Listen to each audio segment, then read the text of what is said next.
Hello, everyone. I have decided that I would give you a little rundown on the history of my life.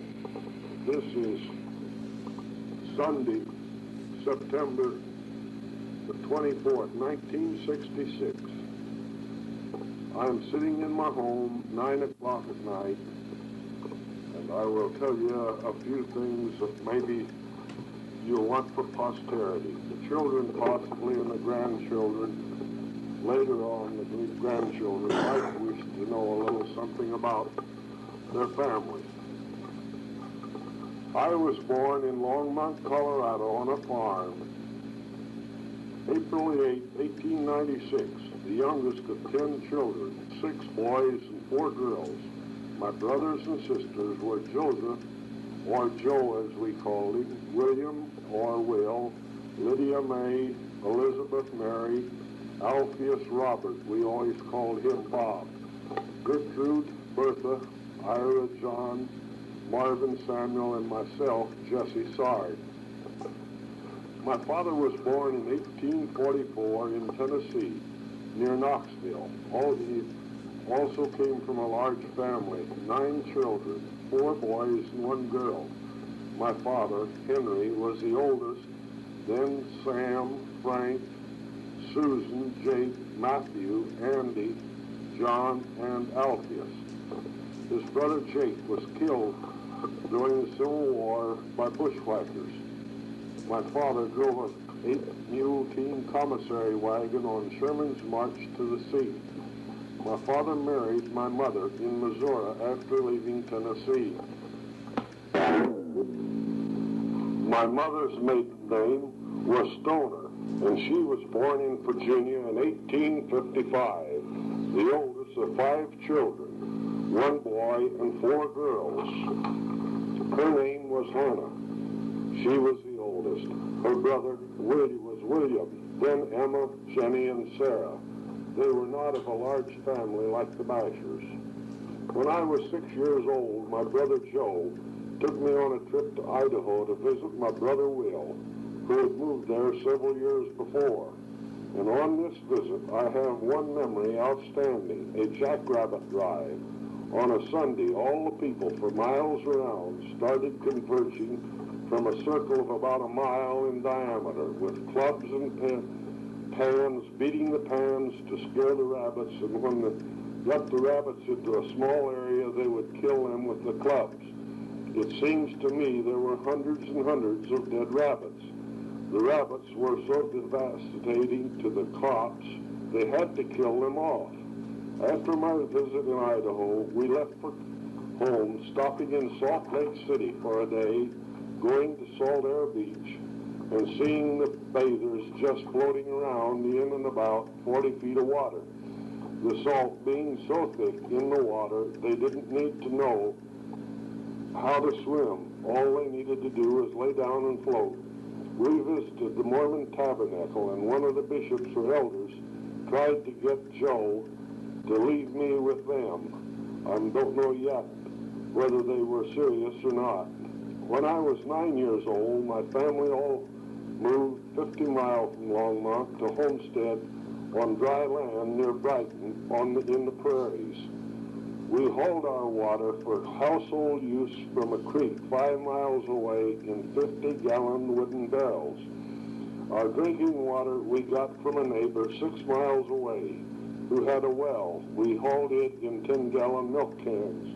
No water was ever wasted. And Saturday night was bathing night in a wash tub. Normally, usually two or 3 of us would use the same water. In about a year and a half, we got our own well, which we had to dig about 80 feet deep. Then it was a blessing. We could use all the water we wanted as long as we pumped it. Our house on the homestead was just a shack of up and down boards. It was 12 by 18, and in it, the folks' bed and dresser was in one end, cupboards and dining table in the center of the room. The other end, a big 6-hole stove that could sure use up the wood, corn cobs, cow chips almost as fast as we could gather them.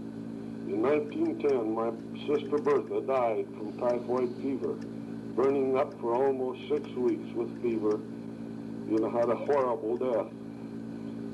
As all my brothers and sisters were old enough to homestead, but me, they each had 160 acres, and by the time World War I started, our family started raising wheat, getting away from cattle and cornfields. By then, I had a small hold on 320 acres I bought from a homesteader who wanted to leave and go to the city. But through hail and drought, we didn't make the money some people did. My brother Marvin enlisted in the Army and was over in France for 2 years. He was a horseshoer in the cavalry. After the war, he joined the Denver police force, not wanting to come back to the farm anymore. And I didn't care for farming, so I worked at one thing, then another, not being good at anything except just work, till a Denver girl came to the country to teach school. She boarded with my folks and taught a country school of 9 or 10 children. I met her one Saturday when I came home from working in a garage in Brighton, and then I knew I had found the one I wanted to marry. After almost 2 years, she finally said yes, and we were married October the 8th, 1923, at my mother's home in Denver. My father had passed away the year before, and Mother left the farm to live with my brother Marvin in Denver. At 8 o'clock, October the 8th, Opal A. Duvall became Mrs. Jessie Sard Bashor. We got a small apartment in South Denver, and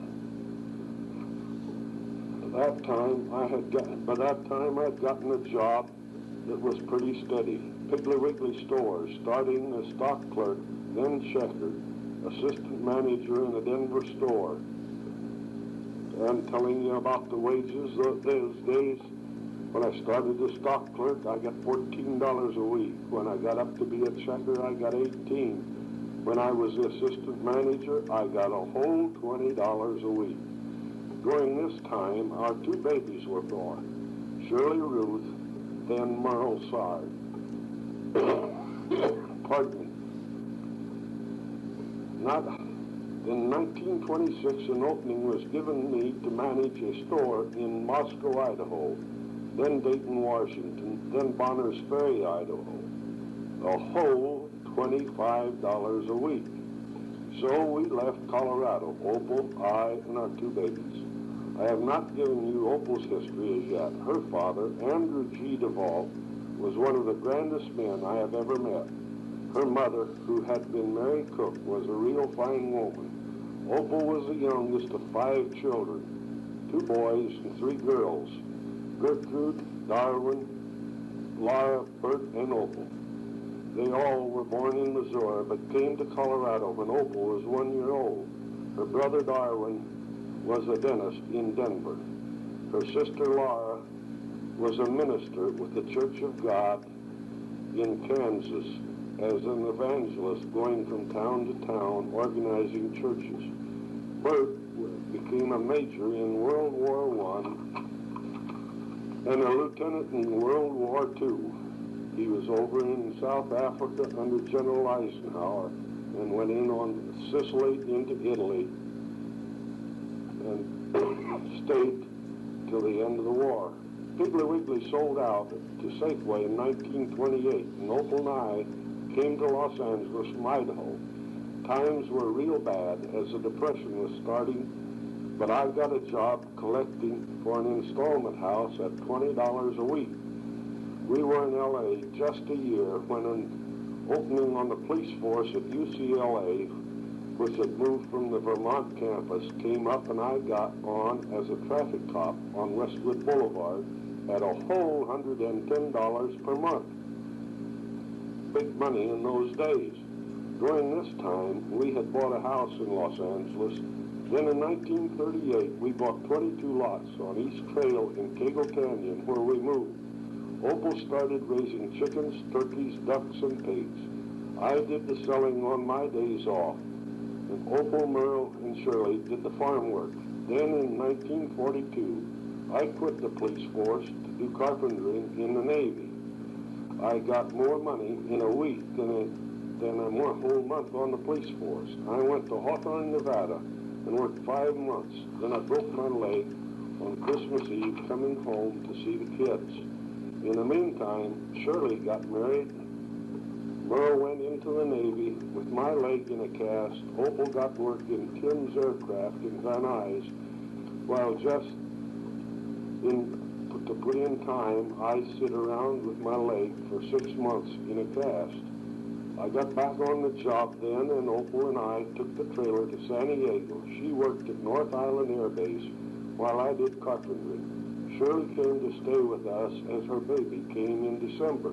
Both Opal and I were so thrilled to have a grandchild, a baby girl.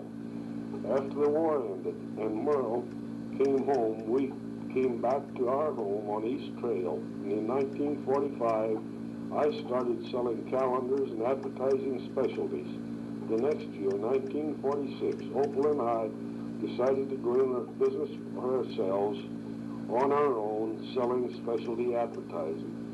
We had a wonderful time together, shotting around from town to town in the central part of the California and the southern part, and making trips to Colorado twice a year, through Texas, New Mexico, and Arizona.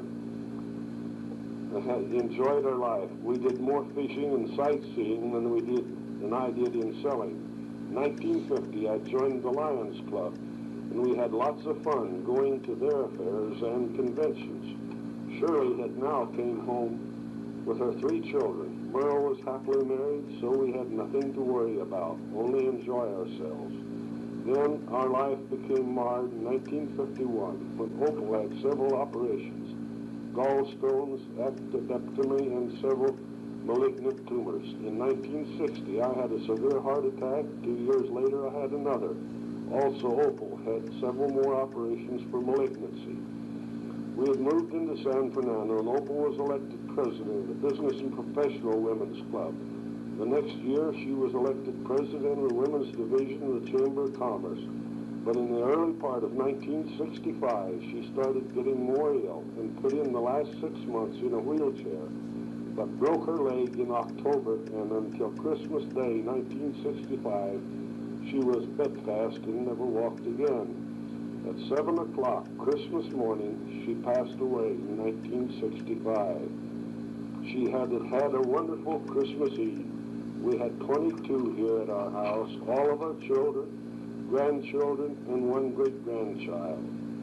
She sat up all afternoon without taking any sedatives and seemed to enjoy the party more than any of us, and we went to bed at midnight without taking any sedative, and the next morning is when she passed away. This is all I have on the tape at this present time, only to say that if she had lived till 2 weeks from now, we would have been married 43 years.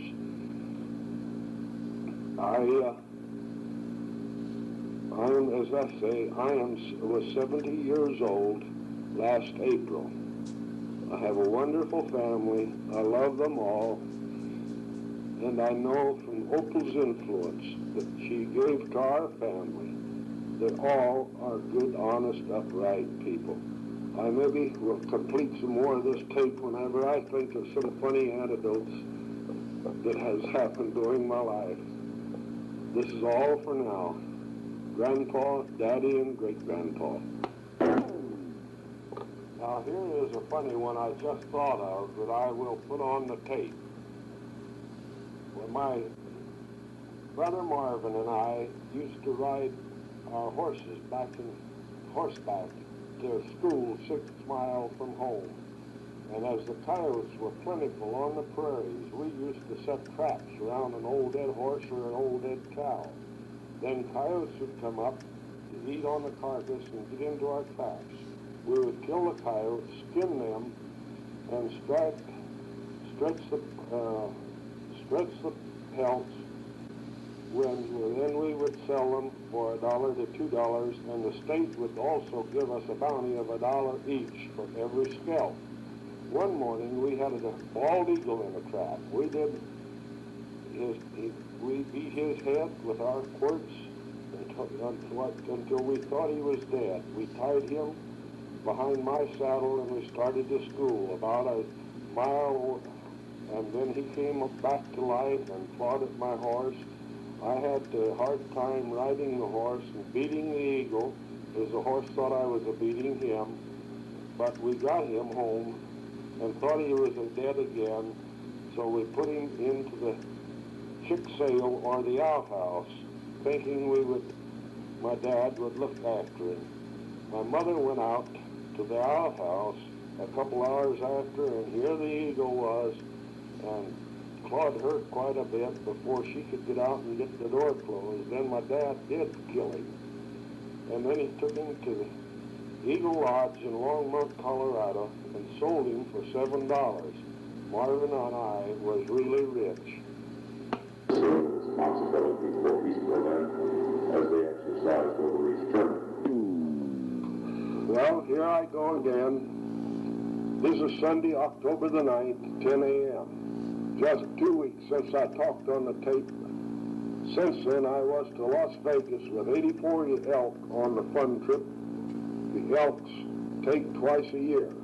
2 loads, bus loads of elks. I was the only single man, but a single emblem lady shared my seat. We left Friday evening at 6 o'clock. Got to Las Vegas at 11:30. We left Las Vegas at 3 p.m. Sunday and got home at 8 o'clock. Everyone seemed to enjoy themselves, even the losers, including myself. I had a cold before going, and I guess that the trip didn't help it, as I have hardly been out of the house since. Over a week. Really got the flu, but think I am better today. Yesterday was my anniversary, and I wanted to go to the cemetery and take some flowers for Opal's grave, but I felt too rotten to go. Then Shirley came up to see me and stayed about 4 hours. She and I just visited, and then I played the tape I had before on today, and before I had gone today. She wanted me to finish this role. Then about 4:30, Margie, John, Bobby stopped for an hour or so. John and Bobby picked the pomegranates as the kids come along the sidewalk, run in and grab them off of the trees, so John picked them all.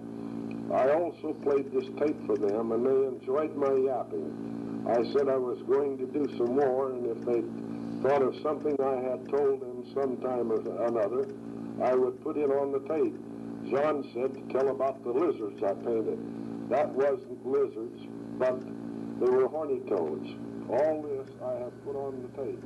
And as the Dodgers are about to begin the 4th game of the World Series with the Orioles, I will stop until the game is over. Well, the game is all over, and the wonderful Dodgers lost the series in 4 straight games. I can't feel much, though, as I am not a Dodger fan. I felt a little better, so I went up to Glen Haven and took some flowers for Mom's grave. I always feel lifted up after I go up there, especially if I have been feeling low or a little sick. I want to add on some things from the previous talk. Opal's brother Bert was a lieutenant colonel in the World War II, not a lieutenant. He went into South Africa with Eisenhower, then on into Sicily, then Italy, and stayed there until the war ended. He was retired from the Army as a lieutenant colonel. He died in 1957 or 58. He was just a month older than I am. Also, my brother Joe, the oldest, just passed away 2 years ago at the age of 93. Brother Will was 78 when he died. My mother was 87 and my father was 79. My brother Ira and myself are all that is left, and Ira is 78. Now something funny. I told you about Marvin and I riding 6 miles on horseback to school and the coyotes and the eagle. About 2 years later, a school was built on only 2.5 miles from our house. Marvin had finished the 8th grade, so it was just me. This school had about 30 kids in it, and from the 1st grade to the 8th. Some of the older kids were larger and older than the teacher. Oh yes, the teachers were just out of high school, and most of them came from the city of Denver. As I think back, they really had a hard time. One teacher in a one-room school teaching kids from 6 years old up to 18 or 19. I was either 12 or 13, and I walked to school taking my lunch in a gallon Carroll syrup bucket. One morning in the spring, walking along, I saw several horny toads. I decided to catch some and put my sandwiches in my pocket and the horny toads in my lunch bucket. I finally had about 14 of them. Getting to school, I would get one of them out at a time and paint them with my watercolors. Some I painted a dark, vivid scarlet, red, and some I made a brilliant green, some yellow, and some blue, some with stripes around and around, others striped the long way. They were hideous, and I really knew what they were myself. I hardly knew what they were myself. Then I turned them loose in the schoolroom. They run in all directions. Some of the girls started to scream and run out of the room. Most of the boys did also. Then the teacher saw several of them crawling toward her desk. She gave several screams and jumped on her chair. Then she got up on her dress, pulling her dress on her desk, pulling her dress way above her knees. I just sit at my desk and laughed and laughed. All the other kids had gone outdoors. The teacher, I figured out that I was the responsible party. She threatened to expel me from school if I didn't remove those things, and she was going to tell my folks. After a while, I made her a proposition. If she wouldn't do anything of those things to me and forget the whole deal, I would remove the toads. She agreed, and I got the toads, horny toads, and took them outdoors and turned them loose. The teacher and I became real good friends after that and laughed about it for years, as she had married a neighbor boy and still lives out in that country. John, that is what you wanted me to tell, I think. That is all for now, Grandpa. Now another incident of my boyhood. As I told you, my family went onto the prairies and homesteaded. It had been a cattle country, and there were 4 large cattle ranches. They, of course, didn't like the homesteaders very well, and would cut the fences and let their cattle into the homesteaders' cornfields and other fields. But for some reason, they didn't bother our family very much, as we started raising cattle and would let them roam the grassland along with the rest of the range cattle belonging to these cattle companies. Then when roundup time would come in the fall, I would go out on the roundup. Hundreds of head of cattle were together. Then each party would separate their own stock, which were branded. I was only 10 or 11 years old, but I would go out and stay with the cowboys and get our few head of 25 or 30 all told. 1 or 2 of the cowboys would help me to drive them to our home. I slept with a blanket and tarpaulin for a week or 10 days out on the roundup and eat chow from the cook wagon. And I tell you that after a day in the saddle, a good chunk of steak, beans, and potatoes sure taste good. Then in the mornings we would have bacon and eggs and potatoes. As I recall those 2 or 3 years with those cowboys, it was like a picnic to me, and for some reason all of them liked me and they called me Squirt. Then more settlers came in and homesteaded. The cattlemen finally gave up to the settlers. There never was any gunplay between the cattlemen and homesteaders in that part of the country, not like the westerns you see on TV. In one of those years, I myself killed 48 rattlesnakes. I had almost 2 cigar boxes full of rattles at one time, and I stretched a rattleskin over a belt, and it really was a pretty belt, and I had it for several years. Then, as I said before, we got out of the cattle and corn and into wheat farming. We would harvest the wheat, that is, cut it and shock it, and a thrasher would come through in the country, and all our neighbors would help each other do the thrashing. We would pile up the sacks of thrashed wheat until it could all be hauled to town to the elevators. One of us would have to sleep out with the sacks or wait to keep some of one from stealing it. One night it was my turn, and I slept so hard I never heard anything, but the next morning about 50 or 60 sacks of wheat were gone. We tracked the wagon out of the field and onto the road but toward town, but we never caught the theft. I sure was some watchman. The folks never did trust me anymore to stay awake and watch wheat. As I have told you before, due to the drought, hail, and several other causes, we went broke farming, and in 1919, this was after my brother had come home from France, and he was on the police force in Denver. My father still had a few head of cattle, and did a little farming with corn, and made a bare existence.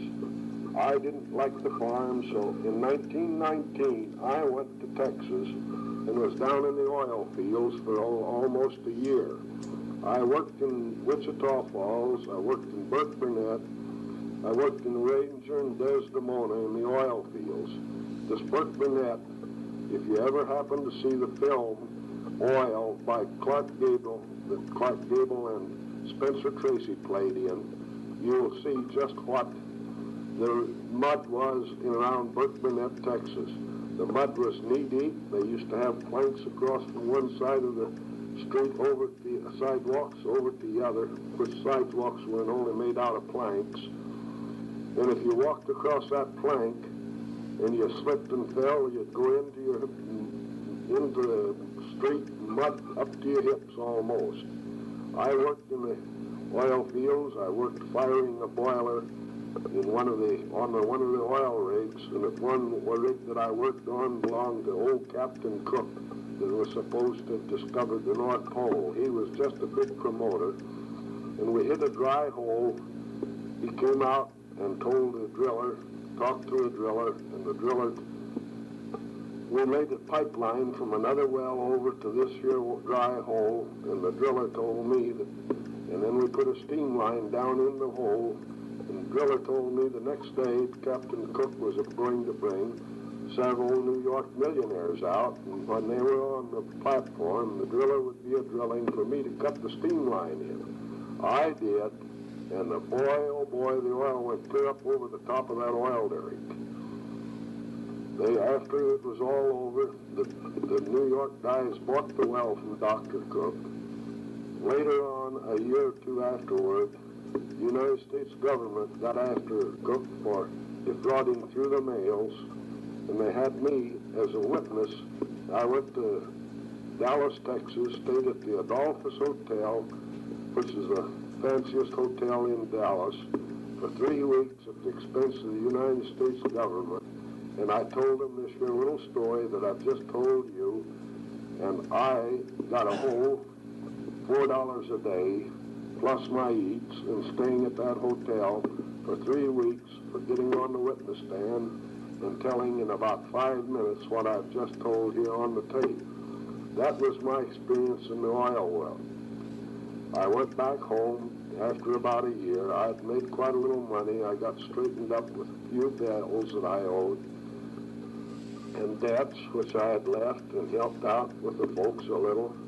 And then that was when I started working at different kind of jobs and staying around home. I didn't care for the oil fields too much because it was too dangerous a work and too rough, and the rough elements that were there, gamblers, hijackers, all kinds of toughs, and I didn't just quite care for that kind of living, although it was a great experience. I'm glad I did it. And now when I see any oil derricks or see any oil and see how they do it nowadays differently than they did those days, it's quite an experience to remember. And all told, I did have a grand time while I was there, working at the different wells around out on the fields. The tape is just about over now, so I think that this will be my last little talk to you. And as I say, it's about 9 o'clock now, Sunday night, and I don't feel too hot, so I think I'm going to knock this off and go to bed. See if I'll be able to do any work tomorrow. And I hope that in the future that you all will enjoy listening to some of this here tape that I have. Good night to all of you. Grandpa, Daddy, Great-Grandpa. Goodbye.